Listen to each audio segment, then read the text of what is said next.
자, 이어서 합법화에 찬성하는 세 번째 논거입니다. 흥신소 등의 불법행위를 원천적으로 차단할 필요가 있고, 또 나가서 원천적으로 차단하게 되면 세금 징수 효과도 있을 수 있다는 것이죠. 우리나라가 96년도에 OECD에 가입했습니다. 그 이후에 국내에 진출한 외국 탐정 회사들이 우리나라 탐정제도가 합법되지 않다 보니까 흥신소 등의 정보조사를 의뢰하는 일이 많아졌습니다. 그래서 이 흥신소에서 각종 불법적으로 증거를 수집해서 외국 탐정회사들의 무분별하게 제공하는 사례가 많았습니다. 그럼에도 불구하고 사실은 이러한 심부름센터나 흥신소 등의 불법행위를 제대로 관리, 감독하거나 적발하는 것은 사실상 불가능했습니다. 그래서 이런 것들을 합법함으로써 원천적으로 차단할 수 있다는 것이죠. 차단할 필요가 존재한다. 그 다음에 불법 흥신소 심부름센터 직원들을 국가공인 자격으로 국가공인 양질의 탐정으로 대체할 필요도 존재한다는 것이죠. 현재는 탐정은 등록 민간 자격인데 그보다 한 단계 높은 국가공인 자격 제도를 시행하게 되면 탐정의 자원이 굉장히 우수하게 될 겁니다. 그런 국가공인 탐정으로 바꿀 필요가 있다는 것이죠. 또 과거에 예를 들면 흥신소라든가 심부름센터는 대부분이 현금 결제를 유도했기 때문에 좀 세금 관리가 안 됐습니다.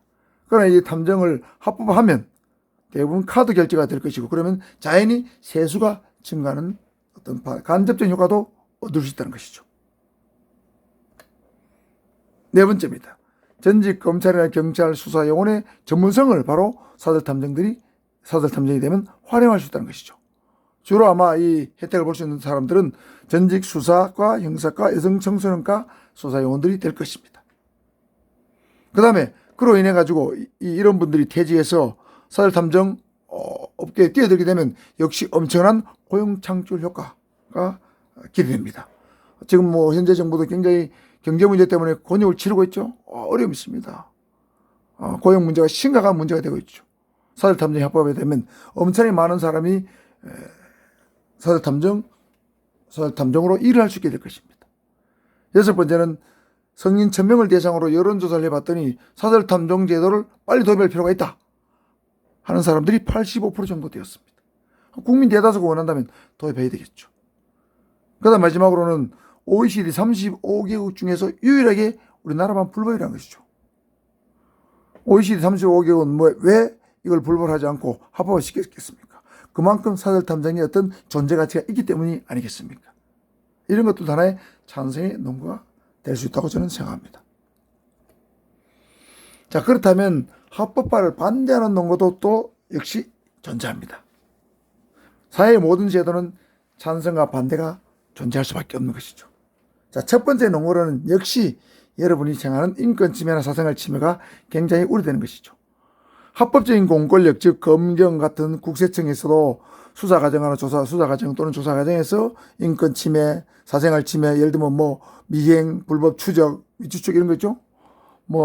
사진 어떤 촬영, 동영상 촬영, 이러한 인권 침해, 사생활 침해가 굉장히 많은데 이 민간 탐정에게 그와 유사한 권한을 주는 것은 굉장히 매우 위험한 발상이다.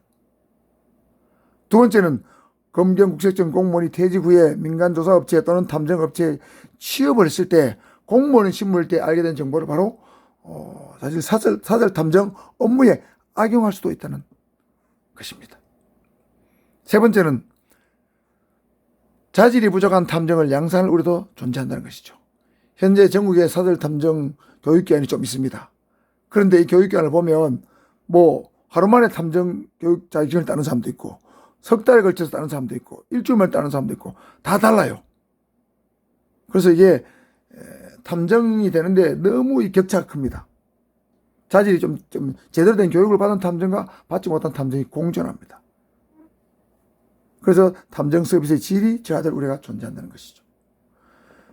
네 번째는 역시 이거와 관련되지만 불법 증거물 수집과 같은 어떤 그런 일들이 굉장히 많이 일어날 것이다. 그걸 조심해야 된다. 이것이 합법화를 반대하는 논거가 되겠습니다. 자, 찬성하는 논거는 많았고, 그렇죠? 7가지. 반대하는 논거는 4가지 정도로 제가 정리를 해봤습니다. 그래서 앞으로 탐정 관련 법률을 빨리 제정을 해서 합법화가 시급합니다. 만일 합법화가 된다면 예를 들면 두 가지 법명으로 제정이 가능할 걸로 예상이 됩니다. 첫 번째는 민간조사업법이라는 이름으로 제정하는 방법, 두 번째는 경비업법을 개정하는 방법입니다. 민간조사업법은 법무부에서 주장하는 어떤 국회의원이 발의할 예정이지만 발의할 거 예상되지만 주로 법무부에서 탐정사업을 관리하는 그런 것이 주된 법이 되겠습니다. 그 다음 경비업법은 예를 들면 민간조사업은 지방청장 허가를 받도록 하는 식으로 운영하는 것이 경비업법을 개정하는 방법입니다. 경비업법 보면 민간경비 종류가 5가지가 있죠. 신변보호, 호송경비, 기획경비, 특수경비 등 5가지 있는데 여기에 민간조사업을 하나 더 넣어서 역시 지방청장 허가를 받으면 민간조사업 탐정업을 할 수 있도록 하는 방법이 되겠습니다. 어떤 게 되든지 간에 어떤 합법화가 될 필요는 존재하는데 이러한 것들은 사실은 노무현, 이명박, 박근혜, 문재인 대통령을 거치면서 역대 대통령의 공약이었는데도 불구하고 아직까지도 합법화가 되지 못하고 있는 참으로 안타까운 현실입니다. 그럼 합법화가 안 되는 이유는 무엇일까? 이것도 한번 알아봐야 되겠죠. 크게 4가지가 있습니다. 인권침해, 사생활 침해에 대한 부작용에 대한 우려가 제일 크고요. 두 번째는 인권단체에서 반대가 굉장히 극심합니다. 부작용 때문에 인권단체가 반대하는 것이죠. 그 다음에 변호사협회도 주로 반대하는데 변호사협회는 자기 어떤 영역, 자기 변호사 영역을 침해할까 싶어 그렇습니다. 특히 소송자료 수집을 대행해 주는 것은 예를 들면 소송자료 수집은 변호사 업무죠. 그걸 탐정이 들어오게 되면 자기들 어떤 영업을 침해당한다. 돈을 별로 못 벌게 된다. 쉽게 말하면 그겁니다. 사업에 지장이 있다. 이런 것 때문에 반대하는 겁니다. 반대하는데 특히 자영업자 형태로 하는 걸 반대합니다. 법무사나 행정사는 독립자영업자죠. 근데 변호사협회는 이렇게 하는 건 안 되고 패러리걸로 하는 거는 괜찮다. 여러분 패러리걸 하는 건 뭐냐면 변호사 사무장과 같은 사람들인데 변호사 자격증만 없지 검찰, 경찰 출신들이 변호사 사무실에 가서 사무장으로 일하면서 각종 변호사가 작성할 서류를 대신 만들어주는 그런 사람들이요. 상당한 법률 전문가인데 변호사 자격증 없는 사람을 패러리걸입니다. 그러니까 변호사 사무실에 소속돼서 월급을 받는 형태의 어떤 직업인을 패러리걸 하는 거예요. 이렇게 하는 거는 허용하는데 이렇게 하는 건 안 된다는 것이 변호사협회의 주장입니다.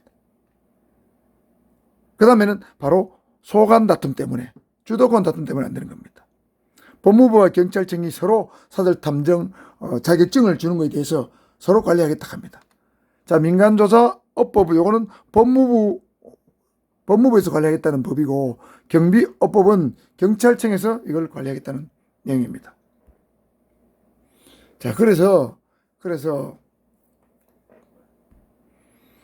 아직 이런 법들은 만들어지진 않았지만 어떻게 만들어지든 간에 빨리 저는 만들어졌으면 좋겠다는 생각이 듭니다. 소관 다툼을 떠나서. 자, 결론입니다. 인권 침해, 사생활 침해 우려 분명히 존재합니다. 불법적인 증거 수집 분명히 일어날 겁니다. 그렇지만 선진국도 그런 일이 없는 것이 아닙니다. 그래서 부작용이라는 것은 세상에 어떤 제도도 부작용은 존재합니다. 그렇지만 이 사설 탐정은 부작용을 능가하는, 부작용을 초과하는 필요성이나 존재 가치가 반드시 있다는 것이죠. 예를 들면 실종자 가족, 미아 가출인 가족, 경찰에 도움을 요청했는데 제때 찾지를 못했다.